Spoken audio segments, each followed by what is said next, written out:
this time. Our guests are still arriving, but would like to recognize those who are here. Now, for the sake of protocol, and so that we do not forget anyone, I will not be mentioning names. Allow me to mention the countries. We have different countries represented here. Some of our guest speakers, most of them, I will ask our friends from Canada to rise up on your feet and wave to the people. So these are going to be even you. Yes, the rest of you from Canada. Thank you so much.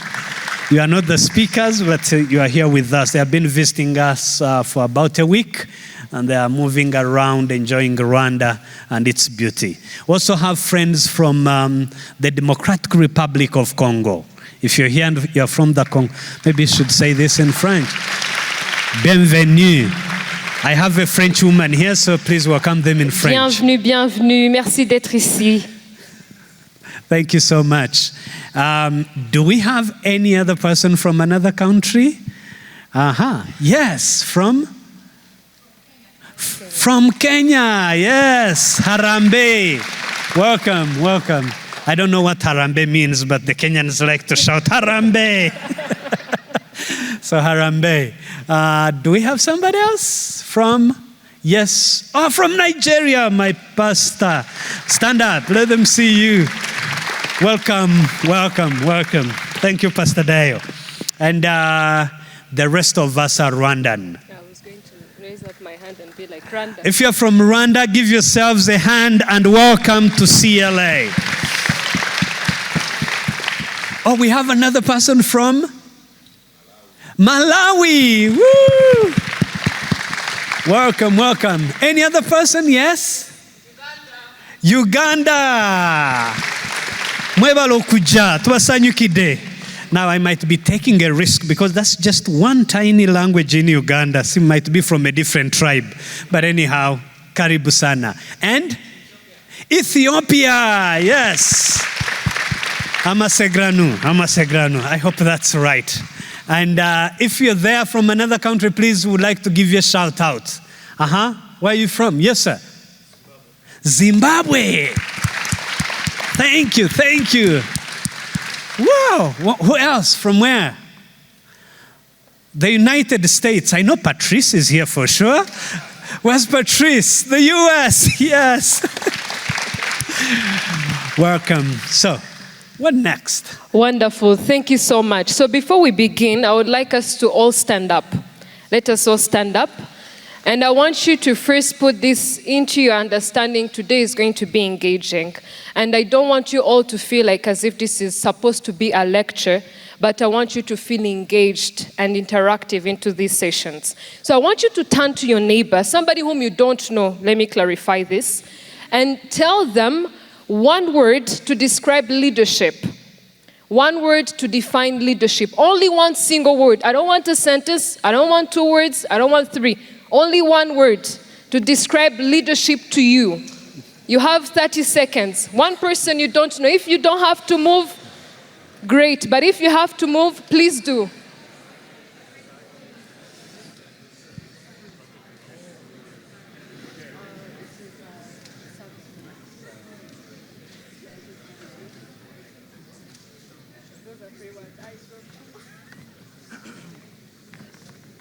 Are we ready? Do we have some volunteers in the house? Yes? I'm going to pick on some people here. One word. For me, it's just peace. Peace. Servant. Servant. Wonderful. Let me see. That was my word, servant. So he just stole your word. Serving others. How many words are those? Serving others. I want one word. Serve. Wonderful. Yes. One other person? Service. Okay. We're going to keep highlighting a word which keeps on coming over and over again. One word, sir? Service. Great. Let me see somebody else here behind. I want some people who are hiding their faces. It's the same, so let him say. Influence. Great. One person at the back. Stewardship. Stewardship. Great. I want you all to put your hands together. And it's so wonderful that as we are all here, there's a certain notion that we have about leadership. And coming from stewardship to service to influence, those words, all of them, their meaning, they can set the tone for the day. But there are a lot of things that we're yet to learn about leadership today with everything that's going on with the world. But before we dive deeper into the program, I want to give the floor to Uncle Sam to give you a bigger picture of how the day is going to be like and how we're going to even explore more about leadership. Today, maybe I can emphasize this, that as Kurumbuka, the vision is Christ-centered transformation for leaders across Africa. And today there are three main principles that we're going to be learning about. Leading with principle. I want you to remember this. Leading with principle, leading with purpose, and leading with possibilities. How many people here remember the 4 P's of economics? 4 P's of economics. Okay, shout one. Product, people, price, The same way that you remember those P's, I want you to remember these 3. Principle, purpose, and possibility. Yes. Some, please. Thank you. Give it up for Erica, and you may be seated. Thank you so much. Under the program, people on the technical team could actually display it up there. But basically, we've just had arrival and registration. And if you did not register online even on arrival, please, there is a registration table behind you. Go back. Then we opened a word of prayer with Pastor Peter. And then we are going to have an introduction about abundant leadership. This is an abundant leadership summit, after which we are going to be going through some of those topics that we just highlighted. I don't want to go into the details, but right now we are privileged to have our very own. He usually introduces himself as a Canadian with an African soul. Grew up much of his life here, studied in Kenya. Somebody from Kenya. We have another Kenyan from Canada, but he is the founder of Kurumbuka Leadership Solutions, right now based in Canada, but his heart is for Africa, and he's the brain behind why we're here today. Mr. Richard Taylor is married to Erica. Together they have 4 children, and one of those is a Rwandan daughter that they were able to adopt. Ladies and gentlemen, with a hand, welcome Richard Taylor to come and give us an introduction. I do also have a very loud voice, but I think you'd prefer me to use the microphone. So it is wonderful to be with each of you. Absolutely wonderful. I could not be more excited for today. Part of the reason I'm excited for today is because as I look out, I see so many friends, so many familiar faces, so many people that I love, right? You know who you are.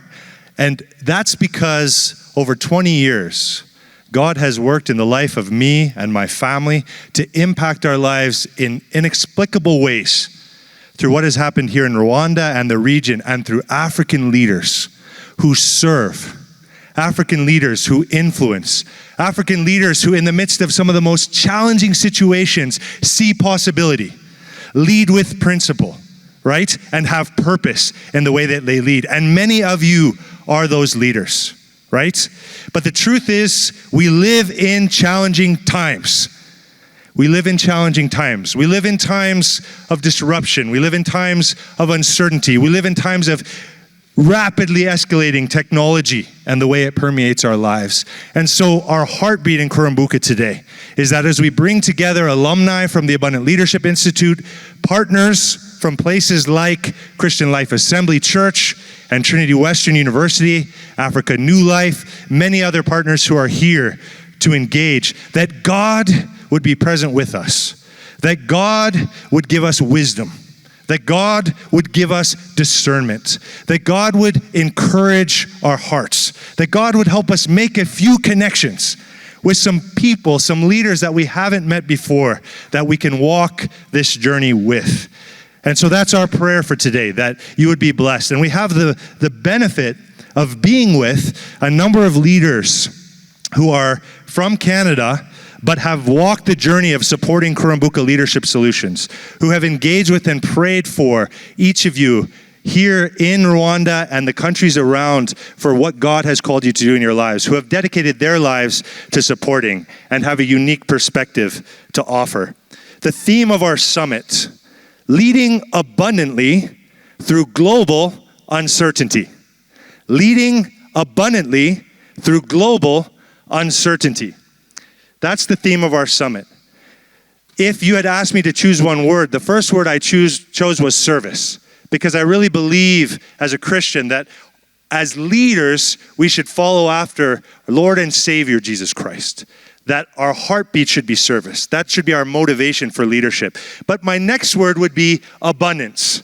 My next word would be abundance because I believe that in a context where there has been so much dependency, when there has been so much reliance on outside solutions, where there's been so much that's happened, that the way that each of you as leaders can really move forward is by thinking differently, by being abundant in your mentality, by seeing possibility where others don't see possibility.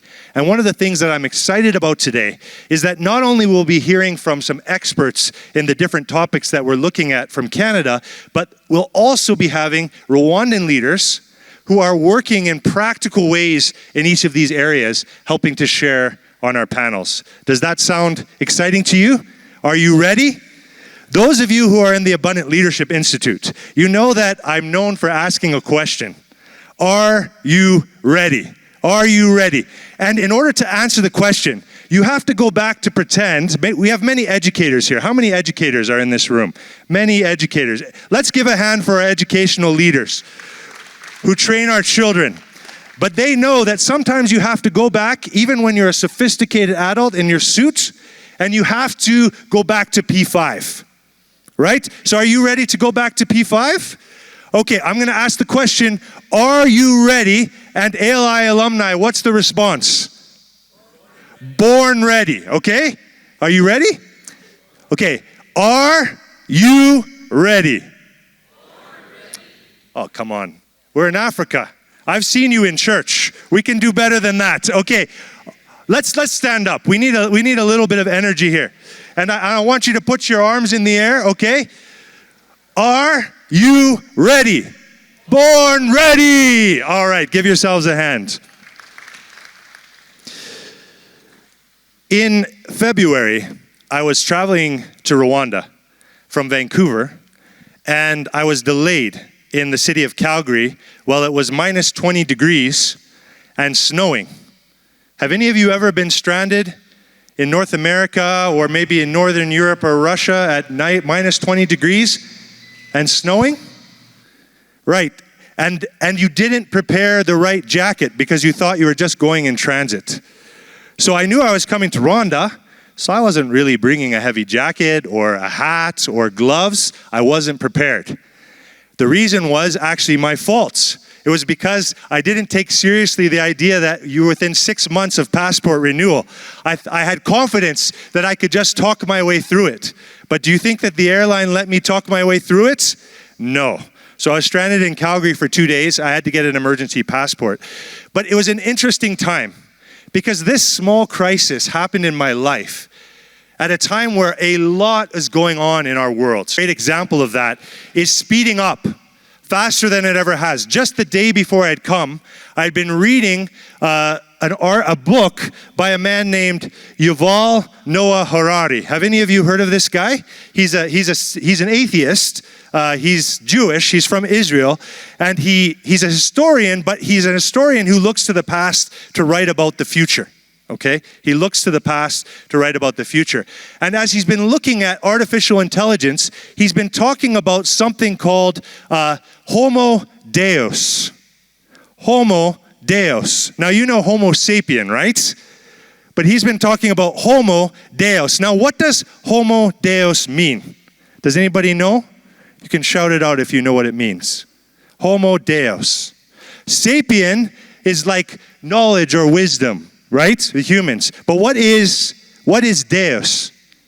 Deus is a word for God. So what he's talking about is he's saying that the combination of humanity and artificial intelligence will produce a group of leaders or people, maybe not all of humanity, who are like gods. They can operate like gods, okay? So I was feeling a little stressed by that idea, let's be honest. Maybe some of you do as well. The second, and trying to grapple with, what does this mean for me as a leader? Should I reject artificial intelligence entirely?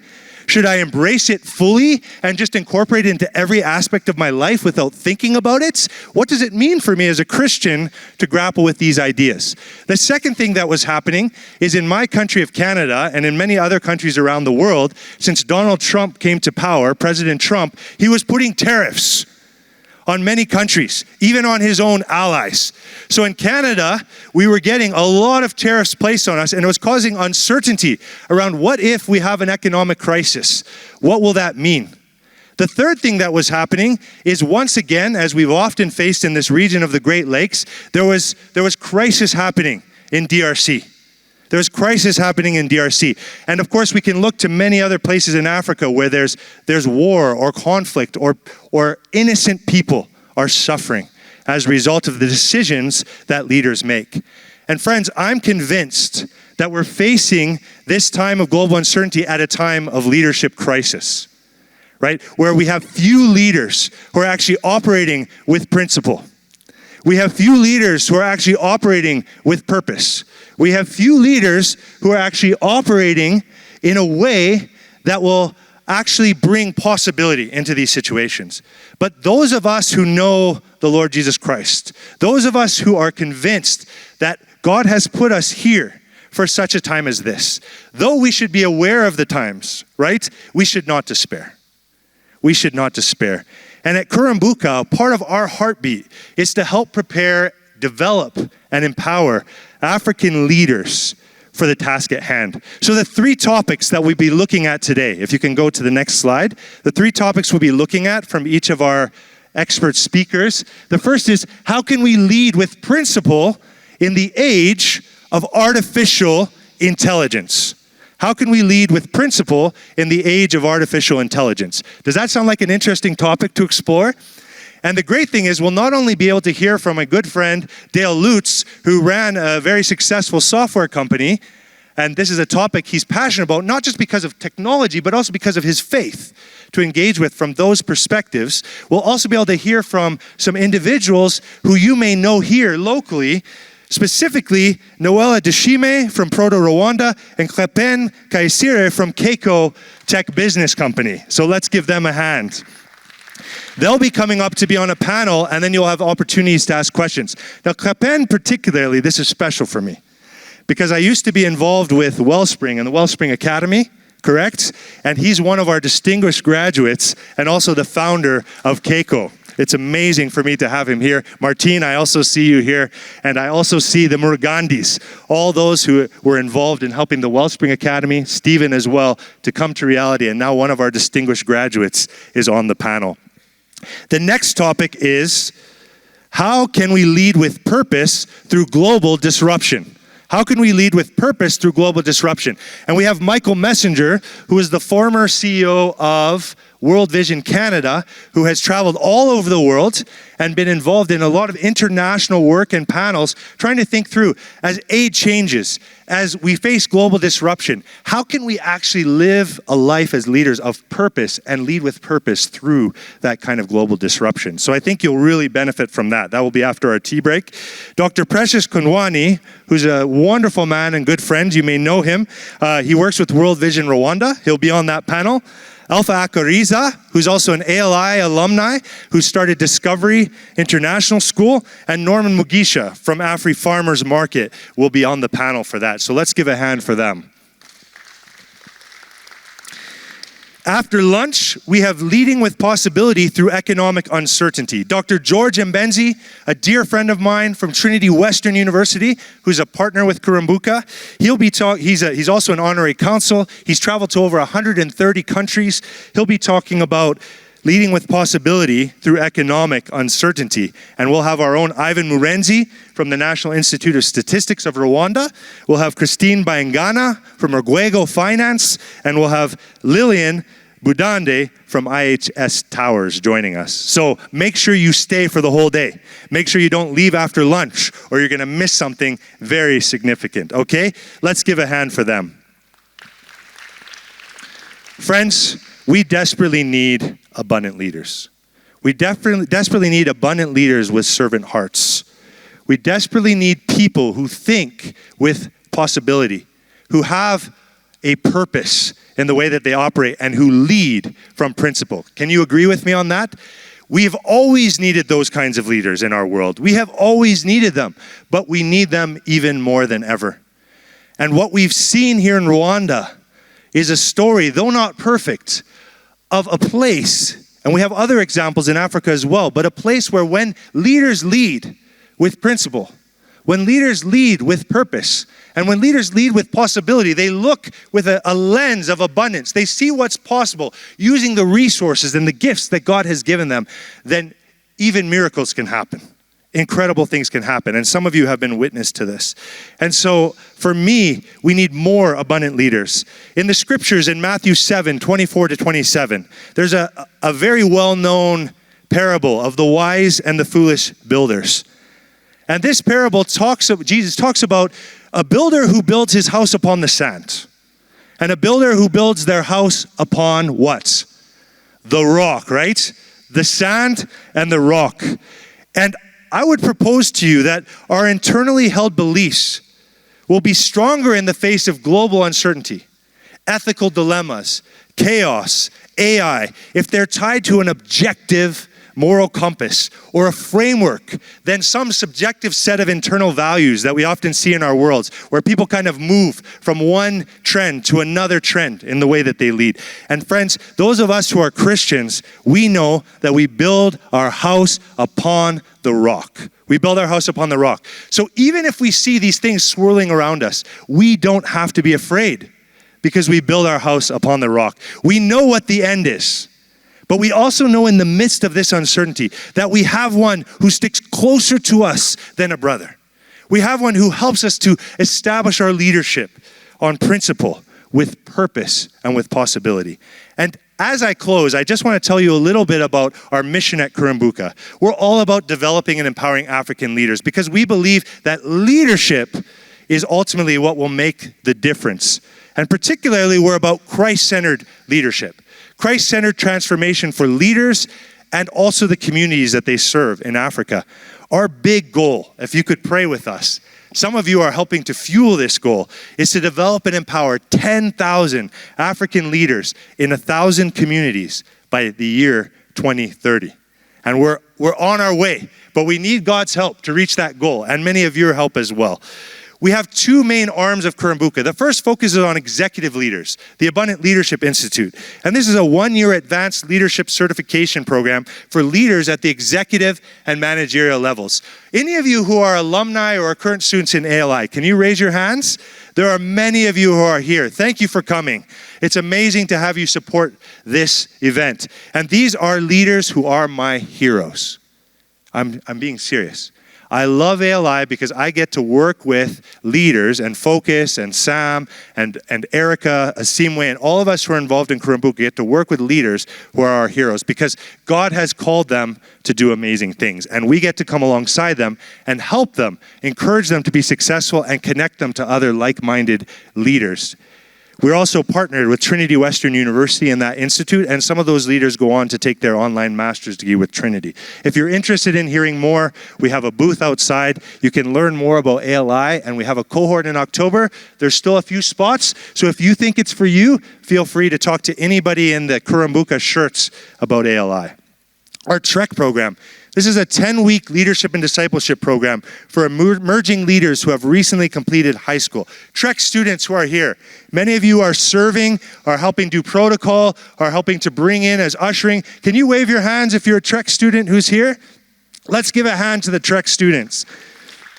These are young leaders with promise and potential who are embracing these principles and finding God's purpose for their life so that they can make a difference both here in Rwanda and beyond.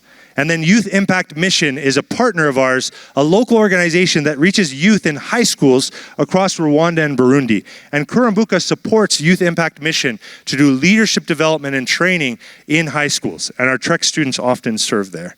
So that's our heartbeat. So far, we're not yet at our 10,000 goal, but we're getting there. We have 373 core program alumni who have trained 3,394 other leaders. And that 3,394 number is the one we want to see continue to tick up to 10,000 by the year 2030. Also, 4,000 youth are trained annually, and we actually have leaders attending our institute from 17 different countries. So God has been very good, and we're encouraged by that. These are some of those leaders. As I close, I just want to share briefly about a couple quick stories. This is Dr. Doreen Bachenga. Dr. Doreen and her husband started a group called Cambridge Health in Kampala, Uganda. And they are some of my heroes because they invested their own energy, their own money, and they built Cambridge Health with 8 clinics across Kampala to serve the needs of often urban workers in places where they don't have access to as good of medical care. Right? As they went through ALI, Dr. Doreen took the principles. Our name is about multiplication. In Kinyarwanda, Kurumbuka talks about multiplication either in the agricultural sense or also in children, right? But in our sense, we talk about leaders because leaders multiply. And this is what Dr. Doreen has done. She's gone back to her community in Western Uganda and trained 400 other community leaders in Christ-centered and asset-based principles so that they can lead better in their communities. That's just an example of the kind of abundant leader we're talking about. And this man, Anthony Rukundo, he went through our Trek program, and through the program, he actually came to know Jesus. He was baptized, and now he's taking what he's learned and he's multiplying it to other young leaders. Friends, those of you who are executive leaders here, I just want to challenge you as you come out of this. Think about the next generation. Invest in the next generation. Empower the next generation. This is Sam Burundwa at a Youth Impact Mission conference showing what empowering leadership looks like. Helping the next generation to stand on your shoulders so that they can see farther, so that they can dream better, and so that they can go further. As I close, oftentimes in this context, leadership feels like crossing a raging river, doesn't it? Imagine yourself standing on the banks of the mighty Nile River, and you have a group of people that you're leading, and you have to take them across the river. But half of them don't even know how to swim. And in the river, it's flowing fast, and there's crocodiles and hippos and snakes. Some of what we hope to do at Kurumbuka is not to remove the river, but to help give the tools, the training, and the network that people can utilize to build the bridge across that raging river and take their people safely across. And I'm excited to announce, we'll say more about it later, that Erica, Simo, and I have started a podcast and a YouTube channel that will be starting called Crossing the Raging River. So we'll be telling you more about that. But I've spoken too much because you came here just to hear from our other speakers. So I'm going to turn it back to Sam, and we're going to introduce our next speaker, who is Dale Lutz. And so, Sam, you're coming back up, right? Or am I introducing the next? Yes, I'm here. All right, welcome back, Sam, or as our young people like to say, Uncle Sam. Thank you, Richard. Richard, you can tell his heart is in this thing. And together with Mr. Focus Njendahayo, they co-founded Kurumbuka. Focus, will you stand up, please? 2 months ago, he went for his retirement, and I was privileged to take over from him. Such a big shoe. Pray for me. We need prayers. Yes, so Richard, what he's been talking about, I'll ask the people to be able to play this. Africa's potential is limitless, and leadership is the key to unlocking it. But true leadership isn't just about influence, it's about serving those you lead. At the Abundant Leadership Institute, we equip leaders from across the African continent with practical skills and competencies to drive transformation from an African, Christ-centered perspective. Through our rich network of leaders and tailored leadership courses, we empower Christian leaders to create sustainable solutions for their communities. Designed for leaders seeking to deepen their impact, ALI offers practical competency-based training and a pathway for postgraduate studies in leadership for leaders seeking to further their education. If you are ready to join our growing movement of transformative leaders, we invite you to become part of the Abundant Leadership Institute.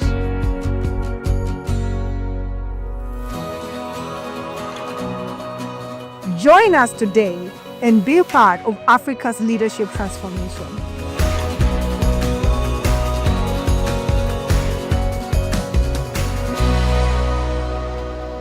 Thank you so much. So if you want to apply, there is a table behind there, the Abundant Leadership Institute table. Please find out more.